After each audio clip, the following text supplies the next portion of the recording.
আমার কলকাতা নিউজ, কথা হবে সামনাসামনি।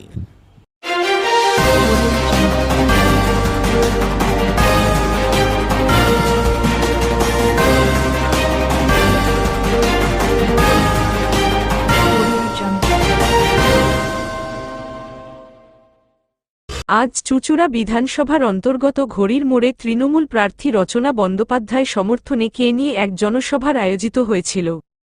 সেই মঞ্চে তৃণমূল প্রার্থী রচনা বন্দ্যোপাধ্যায় সহ উপস্থিত ছিলেন তৃণমূলের শীর্ষস্থানীয় নেতৃত্ববৃন্দ সহ চুঁচুড়ার বিধায়ক অসিত মজুমদারও। ওই মঞ্চে উপস্থিত ছিল হুগলি চুঁচুড়া পৌরসভা ওয়ার্ডের জনপ্রতিনিধিগণ, বিভিন্ন পঞ্চায়েতের প্রধান উপপ্রধান সহ অগণিত তৃণমূলের কর্মী সমর্থকেরা। তৃণমূল প্রার্থী রচনা বন্দ্যোপাধ্যায় সহ অভিনেত্রীকে কাছ থেকে দেখার সুযোগ হারাতে চায়নি চুঁচুড়াবাসী। উৎসাহিত মানুষ আরও ভিড় জমান চুঁচুড়া ঘড়ির মোড়ে। হুগলি লোকসভা কেন্দ্রে তৃণমূল প্রার্থী রচনা বন্দ্যোপাধ্যায় জনসভা মঞ্চ থেকে চুঁচুড়ার বিধায়ক অসিত মজুমদার বিজেপি প্রার্থী লকেট চট্টোপাধ্যায়কে কড়া নিশানা করে বলেন, এত প্রাচুর্য কোথা থেকে পেল সে? বিধায়ক বলেন, লকেটের পরিবারের সম্পত্তির পরিমাণ কি ইডি বা সিবিআই দেখছে না? লকেট তো বাইপাসের ধারে কোটি টাকা দিয়ে বাড়ি করেছে, এই টাকা কোথা থেকে পেল? বিজেপি কর্মীদের উদ্দেশ্যে বলেন, কান খুলে শুনুন, বলাগড়ের মাটির টাকা, সিঙ্গুরে নবান্ন হোটেলে গাড়িতে ভোরের টাকা কারা ভরে দেয়? বিধায়ক বলেন, লকেটের একটি বিলাসবহুল গাড়ি কে দিয়েছে? আগামী 12 তারিখ রচনা জনসভা থেকে আমি বলবো, অপেক্ষা করুন। এই তীব্র কটাক্ষের বিরুদ্ধে লকেট চ্যাটার্জি বলেন, এভিডেন্স দিক বিধায়ক। বিজেপি প্রার্থী লকেট চট্টোপাধ্যায় বিধায়কের উদ্দেশ্যে কটাক্ষ করে বলেন, নিয়োগ দুর্নীতি মামলার এখনও পর্যন্ত কোনোরকম শেষ হয়নি, তিনিও নিয়োগ দুর্নীতি মামলার সঙ্গে যুক্ত, ইডি ও সিবিআই তার বাড়িতেও আসবে।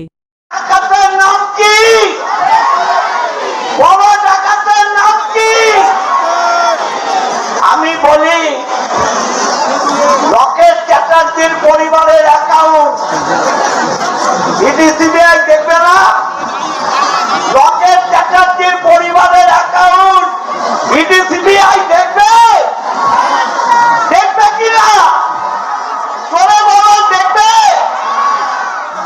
আমি বলি কি, লকেট বাইপাসে একটা বাড়ি করেছে, কোটি টাকার বাড়ি।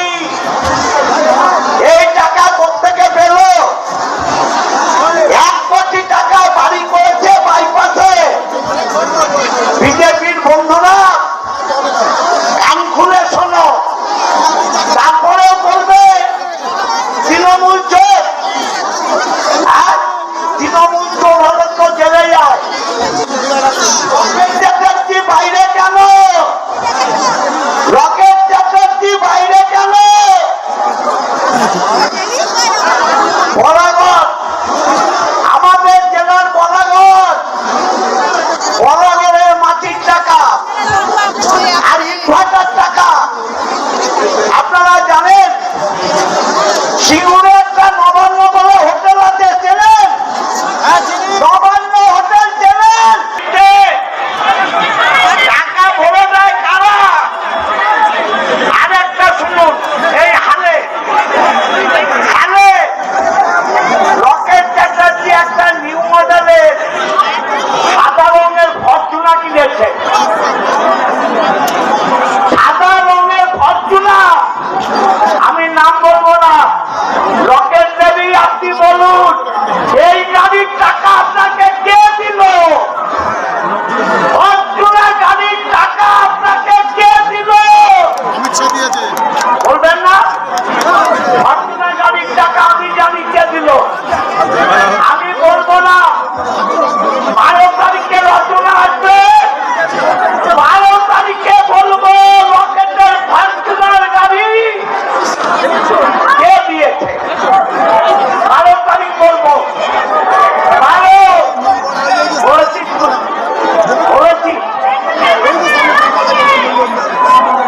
দাবি যে সেই গাড়ি আপনাকে কে টাকা দিয়েছে এটা পরের মিটিং এ ও ডিসক্লোজ করবে।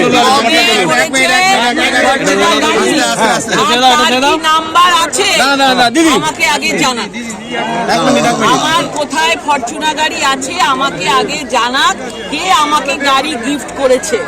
ঠিক আছে? গাড়ির টাকা দিয়েছে, টাকাটাও পরে মিটিং এ জানিয়ে দেবে। আগে টাকা দিয়েছে নাকি গাড়ি দিয়েছে? টাকা দিয়েছে যেটা গাড়ি- দিয়ে আপনি না, না, না। ফরচুনার গাড়ি কিনেছে। আমাকে টাকা দিয়েছে, আমি গাড়ি কিনেছি। বলছে গাড়ি কিনেছে। নবান্ন হোটেলে, সিঙ্গুরের নবান্ন হোটেলে আপনার গাড়িতে টাকা তুলে দেওয়া টাকা তুলে দিয়েছে। এইসব ধরনের গল্প না এরা তৃণমূলই করতে পারে। ওদের কাছে এই ধরনের থাকে তো, কোথা থেকে সব টাকা পয়সা তোলে, যদি কিছু থাকে আমাকে এভিডেন্স দিন। বলাগড়ের কোনো জিতবে বলে ফরচুনার গাড়ি অসিতদা গিফট করবে।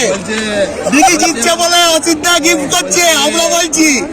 আপনি বারবার আর কিছু পাচ্ছেন না তো, এইসব বলছে না, নিজেরা যেটা করে থাকে, বাড়ি গাড়ি সব নিয়ে থাকে, এখন আমার নামে বলছে। নবান্ন হোটেলে আপনার গাড়িতে প্রচুর পরিমাণ টাকা তুলে দেওয়া হয়, বলাগড়ের কোনো ইটভাটার মালিক সেটা করে। খুব খুব ভালো লাগছে আমার শুনে, মানে তাদের টাকার গল্পগুলো এখন আমাদের নামে দিচ্ছে। ভালো হয়েছে।